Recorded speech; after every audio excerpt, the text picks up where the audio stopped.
Hey everyone, and welcome to the channel, and I hope you're doing well. If you're new here, what we do on Unfortunate Ends is cover a variety of topics including mysteries, crimes, executions, and other things. So if you're interested, be sure to stick around. Anyway, let's jump into today's case. Today we are looking into the case of Daniel John Morgan, someone whose proudest achievement would lead to his downfall. No doubt, it's a pretty tragic thing how a person can work their whole life for something and have it all swept out from underneath them. Daniel John Morgan is a victim of this kind of tragedy after the business he built from the ground up led to his death. Daniel was born in Singapore on November 3rd, 1949. He was not a citizen there though, as he was actually born the son of a British Army officer. He was one of three, with an older brother and a younger sister. He spent much of his childhood in Wales and went to college in the small town of Usk to learn about agriculture. After graduating, he moved to Denmark to gain hands-on experience in farming. He didn't stay away from the UK for long though. He moved back after marrying his wife, who he would go on to have 2 kids with. While he was living in Thornton Heath, Greater London, he decided to put his skills to good use. Not his agricultural skills, mind you, but his incredible memory for small details. Daniel could remember the most minute thing, details that most other people would consider too insignificant to remember. To put these skills to good use, Daniel became a private investigator. In 1890, he decided he had gained enough experience in the area and that he could afford to work for himself. So, he partnered with Jonathan Rees to open Southern Investigations, a private investigator company. They were originally named DJM Investigations, but within a year, they had renamed themselves and opened their first office. By all accounts, Daniel's life was going well. He was in his early 30s, had an amazing wife, 2 kids, and a successful business. Southern Investigations was thriving, and Daniel went to work every day and used his talents to help people. Everything seemed perfect. On March 10th, 1987, Daniel met up with his partner, Jonathan, at the Golden Lion pub in London. We assume that they were just meeting up to grab a drink after a long week, but some witnesses say that they saw Daniel scribbling notes. This is not too unusual for business partners. Even though it's after hours, they still can't help but talk about work. Shortly after, they said goodnight and parted ways. I know this might not seem like a significant meeting, because it really wasn't. The interesting, but also sad part is that Daniel never made it home. A few hours after Daniel said goodnight to his partner, he was found next to his car, still in the car park by the pub. He was laying on the ground dead, with an axe embedded in his head. His watch was missing, but his wallet was still there. He had also been carrying a large sum of money in his coat pocket, all of which was still found on his body. The only thing missing besides his watch was the notes he had been writing earlier inside the pub. In fact, his pocket had been ripped open, so the assailant could gain access to the notes. The entire community was in shock at the brutal murder, including the police. Detective Sergeant Sid Fillery was put in charge of the investigation, but from the beginning he was quite stumped. There were no eyewitnesses or surveillance to aid in identifying a suspect. On top of that, the murderer had wrapped double-sided sticky tape around the handle of the axe. This way, they ensured that no fingerprints would be left behind. The only thing police could look at next was who might want to hurt Daniel. While Daniel was a warm and friendly man, his line of work is one that can create enemies. Some people do not appreciate private investigators, believing that they should not be allowed to do what they do, or that investigations are better left to the police. Investigators had to take this into account, as well as looking at all of Daniel's previous and current cases. In this process, they discovered something concerning. Daniel's last investigation was into the Metropolitan Police themselves. He was investigating accusations of corruption. This meant that the killer could be those among the investigation. Suspect number 1 turned out to be the man leading the process, Sergeant Fillery. They discovered that he had been doing side work for Southern Investigations, which he did not disclose before he was put on the case. Clearly, there was a conflict of interest here, with many believing that Fillery was supposed to replace Daniel. On April 3rd, less than a month after the brutal murder, Jonathan Rees, Sergeant Fillery, Glenn and Gary Vian, and 2 Met officers were arrested in connection with Daniel's death. Glenn and Gary are the brother-in-laws of Jonathan, but the 2 other police officers have remained unnamed. Despite what looked like a huge breakthrough in the case, all 6 men were released without any official charges against them. No one could understand why they weren't charged, or even what grounds they had been arrested on in the first place. Later in the summer of 1986, another man turned up dead. Police Constable Alan Holmes was found dead under mysterious circumstances. As far as I can tell, no one has ever been arrested in connection with that case. It is unclear or not whether it was even considered a homicide. The reason his death is important though is because he was supposedly working with Daniel in trying to uncover police corruption. Unfortunately, his death did not move the Daniel case forward. In April of 1988, another investigation was launched regarding the brutal murder. This time, police uncovered a potential witness from within Southern Investigations. Kevin Lennon was an accountant at the company, and he came to police to share a conversation he had had with Jonathan Rees.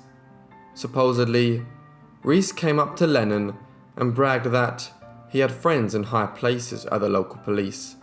Now, this is unsurprising, as private investigators rely on access to information via the police to get their jobs done. What is concerning is that Rees followed up this brag by saying that his friends were going to murder Daniel so that Sergeant Fillery could take his place. Rees claimed that either the officers themselves were going to murder Daniel, or they would arrange it. Shortly after the murder, Fillery did retire from the police force. Officially, he retired due to medical concerns. Yet, he did in fact take up Daniel's position at Southern Investigations. He claims though that he was offered the position after the murder, and that the 2 events had nothing to do with each other. According to Fillery, there had been no talk of him becoming a long-term partner with the company until after the role had been vacated. The 1988 investigation did not go anywhere, unfortunately. It was labelled as the Hampshire Police Complaints Authority investigation, and they did charge Rees and one other person with the murder, but eventually the charges were dropped because they could not find sufficient evidence of involvement on Rees's part. A subsequent report was released, claiming that during the inquiry they found absolutely no evidence in police involvement with the murder or any sort of a cover-up. 10 years later, police again tried to conduct an inquiry, this time under the name Operation Nigeria. This was actually a top-secret intelligence mission with the goal of uncovering several key pieces of evidence which had to do with the murder, and the police used one of their informants to bug Southern Investigations. Yet, the police did not uncover anything related to Daniel's murder, or if they did not share it with the public. They did find out, however, Jonathan Rees had fabricated evidence in a completely different case. Rees had been hired to aid in a child custody battle.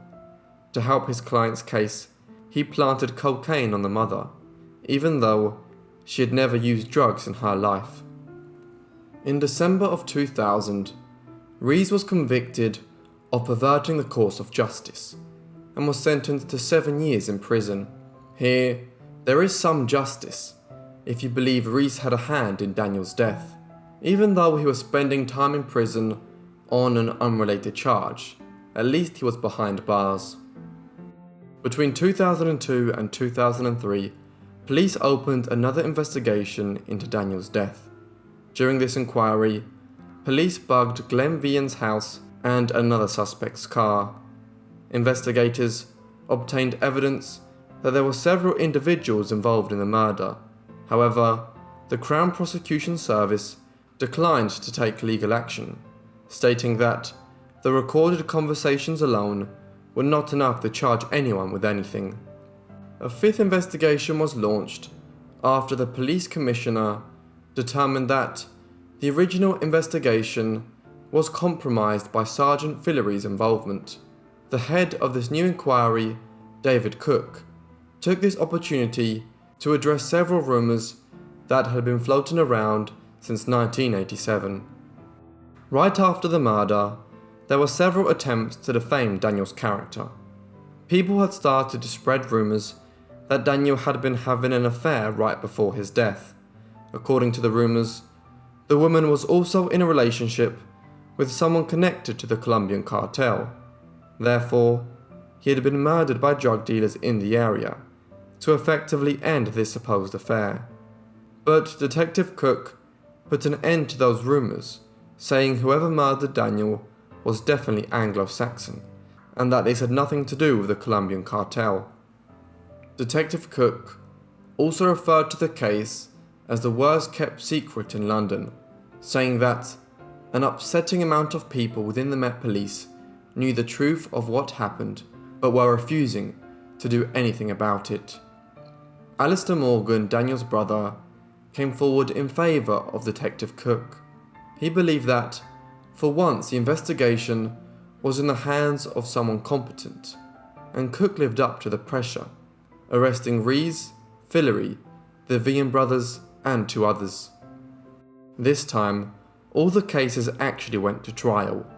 However, the case relied largely on evidence collected through secretly recorded conversations and informants, known as supergrasses. Supergrass is a term used for informants used by the prosecution. Unfortunately, in the 2010 trial, the judge dismissed several of the witnesses, effectively sweeping the legs out from under the case. In 2011, the prosecution had to dismiss the case because it could not hold its own without the informants. Despite now being a free man, Rees continued to get into trouble. Right after the trial fell apart, it came out that he had been illegally selling information to News of the World, making €150,000 a year off it. Yet, despite the severity of the accusations, the crime was never investigated, and Rees was never charged. There is a clear pattern here. Rees obviously believes he can do whatever he wants and get away with it, most likely because he has friends in high places.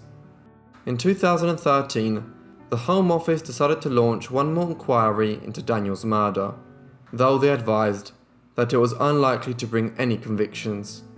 In response to this, all the men tried in 2010 filed a lawsuit against the police department for €4 million.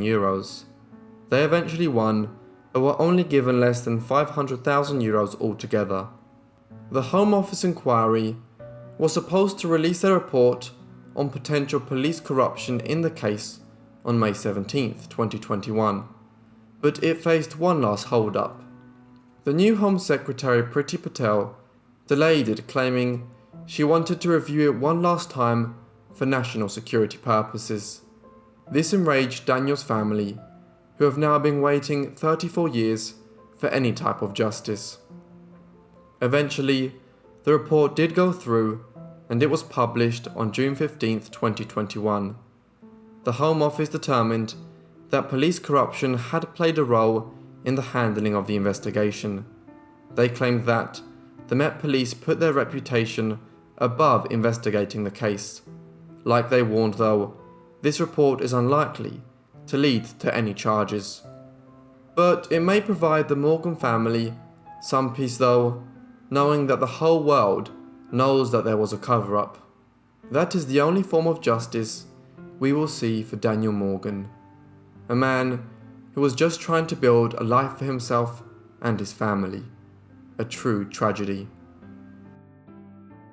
Hey everyone, and thank you so much for watching the video on Daniel John Morgan. I do hope you enjoyed. If you did, be sure to leave me a like and a comment down below. And if you're new, why not subscribe? And make sure to have notifications turned on, as it really helps out the channel and it lets you guys know exactly when I've uploaded a video.